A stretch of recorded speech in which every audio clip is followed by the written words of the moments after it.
A 2018 Glassdoor survey report mentioned that on average, each job advertisement gets about 250 applicants. And out of that, maximum 5 people get invited for an interview. So if you then look at the chances of you getting an interview from your online applications, it's less than 2%.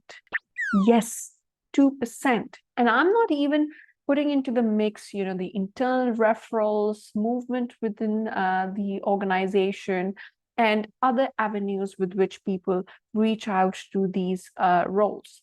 Basically, the whole system is rigged to make you feel as if you're not enough.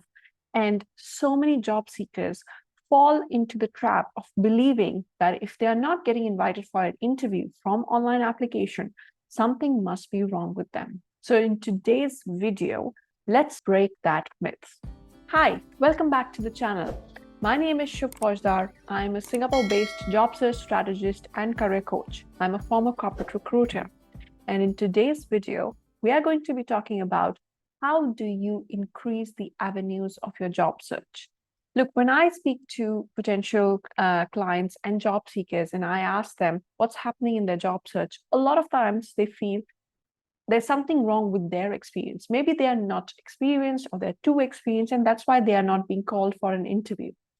And then I ask them, what's your job search strategy? What avenues are you using? And the majority of them are just using online job search.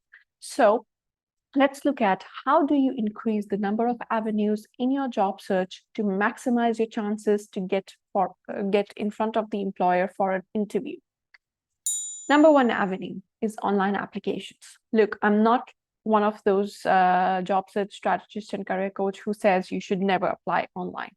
Online application is out there. It's the easiest way for you to apply for roles. My only worry is when job seekers only rely on online applications. My advice to you would be to look at online applications, go ahead, apply for some of them. But for roles you're very keen on, please don't just stop there. You need to find other ways of reaching out to the hiring manager, not the HR or the recruiter, but the person in whose team this role will be sitting. And there are a lot of ways of doing these things. I will be shooting a video on this topic very soon.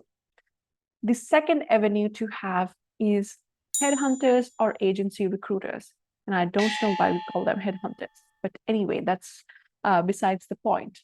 Now, agency recruiters, you can love them, hate them, but just by having one conversation with these recruiters, you open up the world of confidential searches. You open up the world where companies hire through the recruiters without having to do a lot of background work from your side.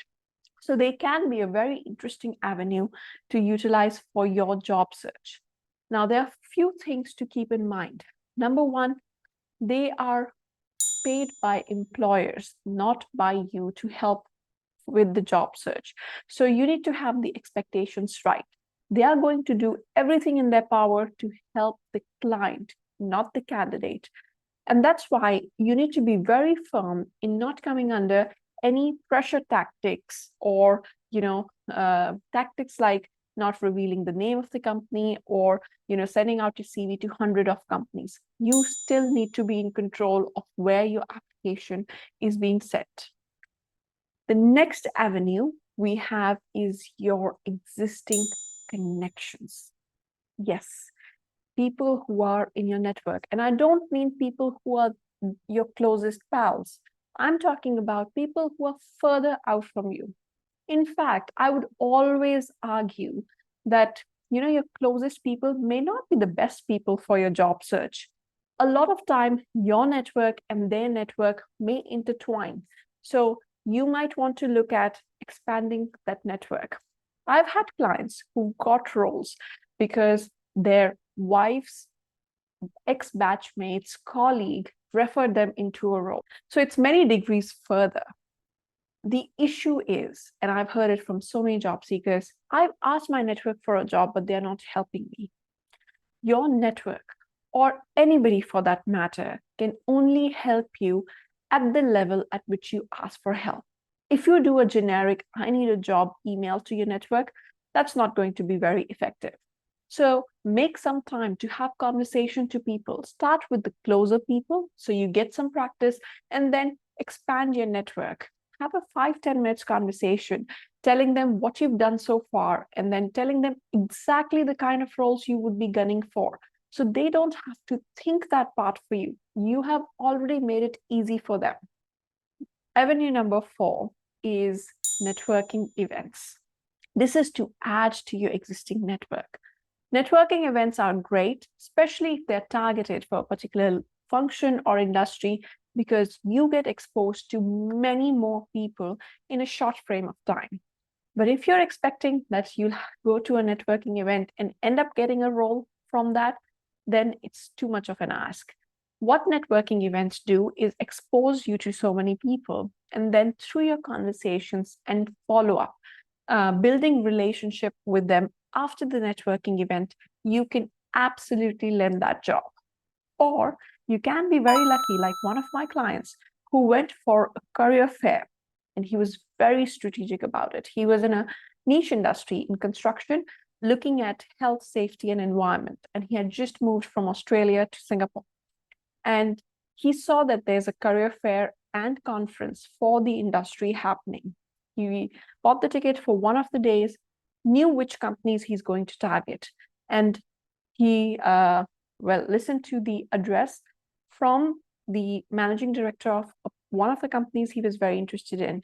And while some other sessions were ongoing, he actually went to their booth. The managing director was there, and he started a conversation from there. And within a matter of a month, he ended up joining that organization. So sometimes these things do happen as well. And the final avenue, the 5th avenue, is target companies who may not be hiring at the moment. Look, you need to have a target list of 35 to 40 companies you're keen on. Now, you're not going to go to all of those companies, so don't feel that you have to do so much work.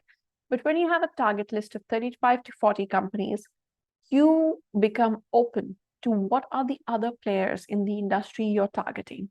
That helps to expand your search to companies which are great by themselves. They have great culture, but they may not be very well renowned.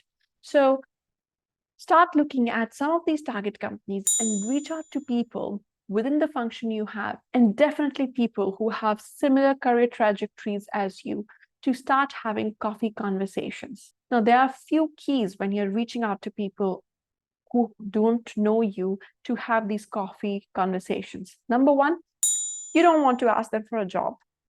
Asking for a job is a very open and shut conversation. People either have a job or they don't. And it's very difficult for somebody who has never met you to trust you enough to refer you for a role. So you want to start building that connection. Find a common ground. Ask them for some advice. And then through a couple of follow-up conversations, you start building that trust capital with this person enough that they become sometimes your advocates in the organizations. So hit me up, put in your comments, what avenues have you explored? What are some of the challenges you're facing when you're exploring these avenues, which makes you feel they may not work well for you? If you haven't explored all 5 of these avenues, I also encourage you to do that, because you will see a drastic shift in the result you're getting from your job search. And if you like this content, please do not forget to subscribe. It keeps me motivated to continue to create more content like this. Thank you very much.